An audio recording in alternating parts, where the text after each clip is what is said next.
Our second virtual field trip took us out to Rocking Chair Ranch Cattle in Monroe County, Georgia. Joseph Egloff has worked with cattle all his life and began his ranch 12 years ago with a few cows and a dream of humanely raising grass-fed beef. We're a small operation, but we moved over 100 head of cattle last year, one piece at a time. Fast forward to today, we had an opportunity to get a tour of his property and meet a few of his employees, lots of cows and calves, and of course, Moses the bull. After we put on muck boots, we rode out in the pickup truck to the pasture with the mamas and the babies. Joseph told us he uses 325 acres total and explained why he moves the cows around the way he does. These are my mama cows and the calves. When these calves reach about 7.5, 8 months of age, we'll wean them, take them away from their mothers, and we'll move them to Maynard's Mill. We'll keep them at Maynard's Mill for roughly 2 weeks and let them calm down, quit missing their mother, and then we'll move them to Juliet, to the finishing pasture. Okay. And that's where the grass is better and taller and sweeter. And how long are they there? Usually until they're about 16 to 18 months. Okay. So they'll be there about 10 to 12 months, depending on how fast they grow. Some may stay a little longer, some may go a little quicker. Okay. And so you just go up there and you just check on them like once a week or once a month? I check on them daily. Wow, okay. Every day. I go there every day. Okay. And then I see all my cows every day. When we pulled into the field, several curious cows greeted us, almost as if to ask what we were doing there. Joseph called out the window, "Come and get your M&Ms!" And all the cows began following the truck. Some of them were even running. We later learned that M&Ms are in fact a treat blend of nuts and grains made specially for his cows and not actual candy. Thank goodness. We do adhere to the American Grass-Fed Association's guidelines, but we do give them, I call it M&Ms, but the Mennonites down in Montezuma make me a feed that's basically, it's got some sunflower seeds in it, it's got some beet pulp, some citrus pulp, some cottonseed hulls, some peanut hulls. We stay away from the corn glutens and the soybean glutens, but they basically receive, like this whole group of cows will get about 3.5 buckets, 5-gallon buckets. Okay. So it's just like a little snack. It's something for them to get a taste. I can move my cattle from pasture to pasture by myself because I do that every day. Wow. And I don't have to have, I don't have to go get a cowboy and 4 horses. And it's easier to pull a rope than it is to push it. The field we were visiting was where mamas had their babies. There were about 50 mama cows and nearly every one of them had a calf. The calves spend between 7 and 8 months in that field, nursing and learning to graze. After that, they are weaned from their mamas and then head up to Juliet to graze on pasture for another 10 months before going to market. Once we parked in the shade in the field, the cows got their snacks and we stood in the bed of the truck for a better view since cows are really tall. All Joseph's cows look a little different, and that is because he has different breeds. I can come into the pasture and they say, well, how do you know somebody's missing? It's like coming home and one of your children are not there. You just kind of know. You just know. And that's one of the neat things about having a group of cows that don't all look just alike, too. So I kind of enjoy. And if you're going to do something, you might as well do something you enjoy. Moses is a blue Bramer that we purchased. He came out of South Carolina originally. And we buy our bulls from outside to keep, because I save a lot of my heifers and I don't want to breed back too close. But my Uncle Causey, my daddy's brother, always had a bull named Moses. So Moses is it's a family name. He's a family name, and there's been several Moses before him. How old is he? He's 6 years old now. Okay. I'll probably keep him for another 2 years. Then what? He'll be ground beef. Okay. 205. Special edition?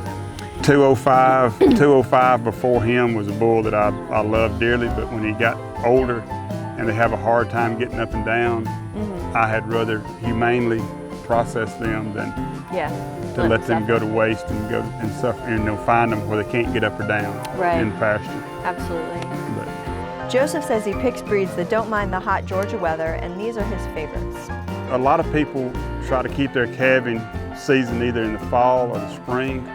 I spread my calving season out through the year, so I'll have calves all the way up until August. I try not to have any calves in August and September because it's so hot. But last year we pulled Moses out because I was trying to skip that month. And he went on a walk. He decided he didn't want to be by himself, and he showed up in the neighborhood. And, so he broke out of where you had him. Yes, and a 2,000-pound bull sleeps wherever he wants to. Right. You know, if he don't want to be somewhere, he's not going to stay there. But when if he decides he wants to go somewhere, he's not going to do it meanly. He's just going to go. He's just going to go. One of the best parts of the visit was getting to meet the calf, Rainrot. He got that name when he was a baby. There had been a lot of rain after he was born, and it caused him to get a skin condition that's called rainrot. As you can see now, he's all healed up and very handsome. Because he had to be treated for his skin, he got a lot of attention, which made him much friendlier towards humans. Rainrot really likes to have his neck wattle scratched, and even tried to play with our camera woman Sarah by butting her leg as she was recording our interview. It's enough. Cows are assigned numbers which are placed in a tag in their ear. This number is important because it not only identifies the cow, but it matches up all the cow's information such as date of birth, health history, and breed. This is all useful information if the cow needs medical attention from the veterinarian. As we talked in the field, Joseph pointed to number 015, a Brahman cow. He said, "You always want to know where she is in the field," explaining she's very protective of the herd and has run off many different predators such as coyotes in the past. You have a very bossy mama cow that lives up on the hill. What's her name? 015. Okay. She don't really have a name, but she's extreme. She's a very motherly, very protective cow. I have seen her fight off coyotes of calves that wasn't even hers. Wow.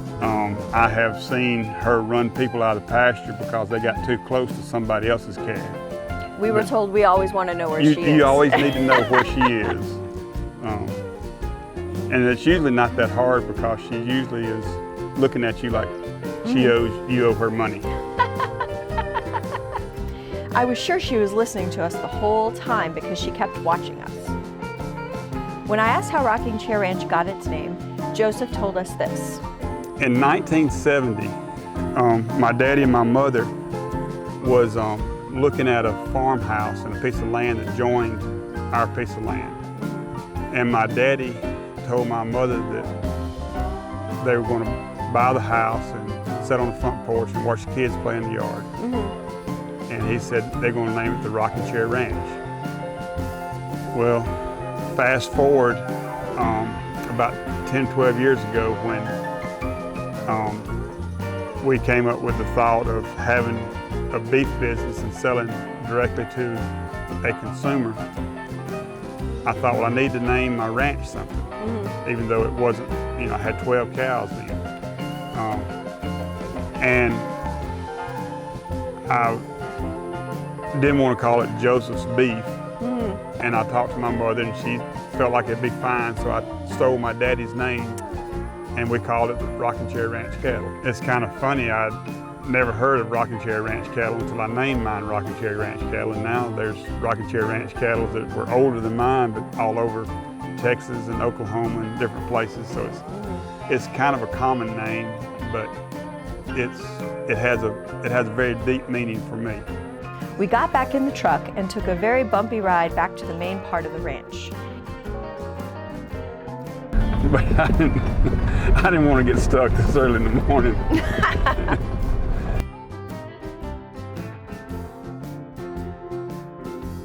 Here we got a tour of his new business, Mid-South Packing. We currently have to drive about 97 miles one direction to get our cattle processed. That's the closest USDA animal welfare approved facility to us right now. And they have done a great job for me over the last 10 or 11 years. And I'm so glad that they helped me get to this point. But in order for Rocking Chair Ranch to grow some more, we needed a facility that we could control and could increase our volume. And they're doing all they can do. Mid-South Packers was an idea, and Peter Williams with the Small Business Development Council, along with Commissioner Gary Black, helped me bring this to a reality. The name Mid-South Packers was taken from a packing house in Tupelo, Mississippi, where my daddy used to take hogs and sell, and my stepdad worked for 25 years. So there's some meanings to that too. But Mid-South Packers will be the first organically processed, animal welfare-approved facility in the state of Georgia. This is a facility where cows go to be slaughtered and turned into the hamburger and steaks that we eat at home. What is different about Joseph's processing plant is that it is certified organic and certified humane. This means that the animals are treated in a more humane manner from birth to slaughter. The general idea in farming is for a cow or pig or chicken to have very many good days and then just one bad one. Humane slaughtering practices make that bad day painless and as stress-free as possible for the animal. Cattle will come in, be unloaded here, go across a set of scales here, and then they'll come down the return alley and be sorted into pens to stay individually, so they're not pushing on each other. But most cows do fine with cows they know, but when it's a strange cow, they got to decide who's going to be the dominant one. So they push. So that's the reason I have so many individual pens, is so that I can separate the cattle individually. They'll be provided with fresh water. There'll be waterers in each holding pen, so that while they're here, they've got access to water. Just something that you It's just it is part of the things that are required, but it's just the right thing to do. It's the right thing. We're going to install some ceiling fans just to keep the stress down. This is my personal design, but I borrowed or stole a lot of ideas from Temple Grandin. The knock box that you'll see in a moment was designed by Temple Grandin. Joseph has put thousands of hours into researching the best way to honor the animals he is processing and gave us a tour of the entire facility. We were happy to see that he cares as much about his animals in their final moments as he does in the months and sometimes years leading up to that last day. As we wrapped up our tour, we talked about how important it is for people of all ages to understand where their food comes from. There's a lot of high school kids that don't know how their beef gets from standing on the side of the road to Kroger. Joseph says he knows that for some it's an uncomfortable conversation, but he also wants folks to understand the process because that is one way to honor the animals.